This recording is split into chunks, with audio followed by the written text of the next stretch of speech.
قابل قدر ماؤں بہنوں، بھائیوں اور بزرگوں، اللہ سبحانہ و تعالیٰ آپ کو دنیا آخرت کی وہ ساری سعادتیں اور خوشیاں نصیب فرمائے جو اللہ سبحانہ و تعالیٰ اپنے نیک بندوں کو عطا فرماتے ہیں۔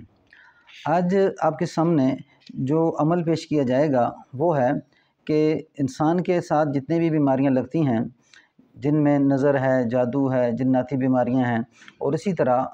جو ان بیماریوں کے علاوہ ڈاکٹری علاج میں جو بیماریاں چل رہی ہیں، ان بیماریوں میں سب سے اہم عمل جس کا قرآن حدیث سے ہمیں ثبوت ملتا ہے، جس کے بغیر اللہ سبحانہ و تعالیٰ کی مدد ہمارے اوپر نہیں آتی، وہ آپ کے سامنے ذکر کرنا مقصود ہے۔ اگر آپ چینل پر نئے ہیں تو ویڈیو شروع کرنے سے پہلے چینل کو سبسکرائب کر دیں، بیل آئیکن کے بٹن کو دبا دیں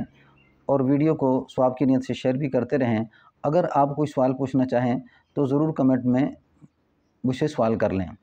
کیونکہ اس وقت ظاہری اسباب پہ دنیا چل رہی ہے اور باطن کو چھوڑ بیٹھی ہے۔ تو چلتے ہیں اپنے موضوع کی طرف کہ جادو ہو یا نظر ہو یا جناتی مسائل ہوں، جب انسان کسی بیماری میں پھنس جاتا ہے، اگرچہ ڈاکٹری علاج اس کا ہو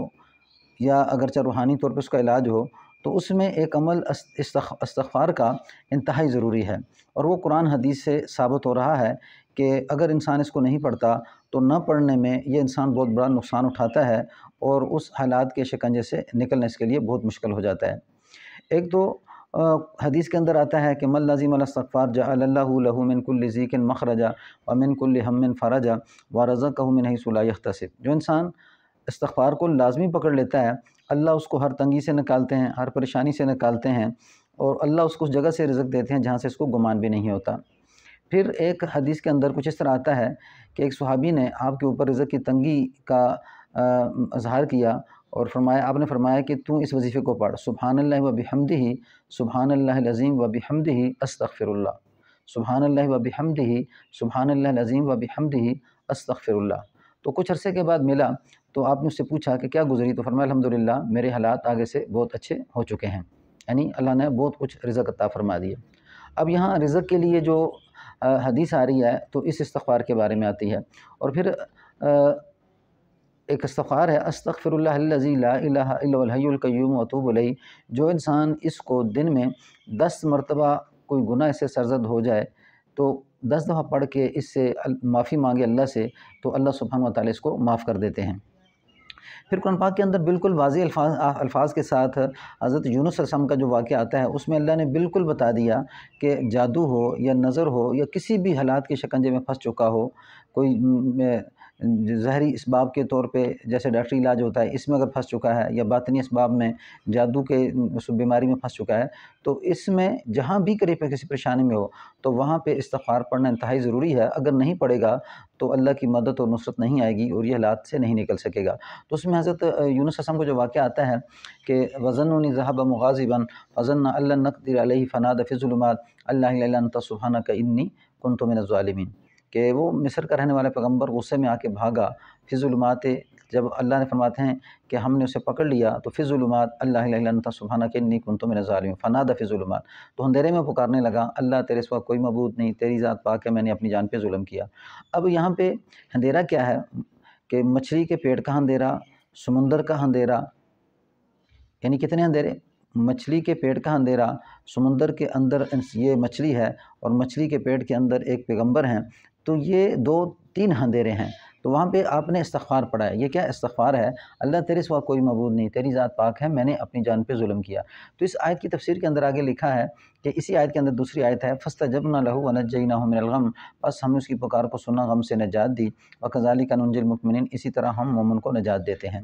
آگے یعنی کہ یہ اللہ نے پھر سبب پیدا کیا ہے، فَنُبِذَ بِالْعَرَاءِ وَالسَّقِيمِ وَأَنبَتْنَا عَلَيْهِ شَجَرَةً مِّن يَقْطِينٍ، یعنی اس آیت کہ جب آپ نے یہ پڑھا ہے تو اللہ نے 2-3 سبب پیدا کیے، ان میں ایک سبب کیا کہ مچھلی کے دل میں ڈالا کہ جائے اس کو باہر پھینک کیا۔ دوسرا سبب کیا بنا کہ آپ کی غذا کے لیے کدو کی بیل اگائی، تو کدو کا پھل غذا بنا اور کدو کے پتے چھت بنے، یعنی چھت کے لیے بھی انتظام کیا گیا اور غذا کے لیے بھی انتظام کیا گیا، اور پھر مچھلی کے دل میں ڈالا کہ اس کو باہر پھینک کیا۔ اس طرح یعنی 4 سبب بن چکے یا 3 سبب بن چکے کہ اس استغفار پڑھنے سے اللہ نے کیا کیا، سبب پیدا کر دیا اور غم سے نجات کے راستے کھول دیے۔ آگے فرمایا وَكَذَلِكَ نُنْجِي الْمُؤْمِنِينَ، اسی طرح ہم مومن کو نجات دیتے ہیں۔ لیکن ہم جتنی بیماریاں چلتی ہیں ان میں استغفار کا میں وظیفہ بتاتا ہوں، تو اس میں اگر یہ آیت فرما رہی ہے، بتا رہی ہے فلولا انہ کان من المسبحین للبث فی بطنہ الی یوم یبعثون، اگر یونس یہ تسبیح بس اگر یونس یہ تسبیح نہ پڑھتے تو ہم اس کو قیامت کے دن تک مچھلی کے پیٹ میں رکھتے، للبث فی بطنہ الی یوم یبعثون۔ تو اس آیت کے اندر یہ بتایا جا رہا ہے کہ جب انسان کسی غم اور پریشانی میں ہو، اگرچہ وہ پیغمبر ہے لیکن اس کے باوجود اللہ نے فرمایا کہ اگر یونس علیہ السلام یہ آیت نہ پڑھتے، یہ استغفار نہ پڑھتے تو ہم اس کو قیامت کے دن تک مچھلی کے پیٹ پہ رکھتے۔ تو اس کر کے جب جادو کا مسئلہ ہو تو خاص طور پہ یعنی کہ مقصود اس وقت جادو کی اس عمل میں بتانا ضروری ہے کہ کیونکہ یہ بیماری پوشیدہ بیماری ہے، انسان سمجھ نہیں پاتا اور بیماریوں کی طرف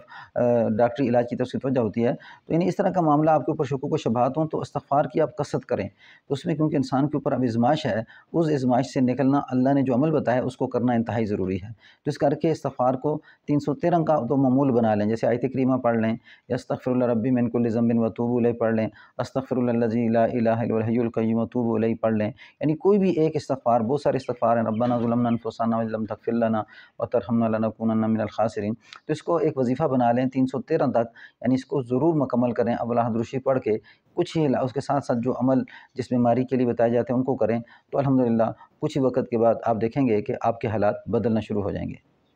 اللہ آپ کو جزائے خیر دے۔ السلام علیکم ورحمۃ اللہ وبرکاتہ۔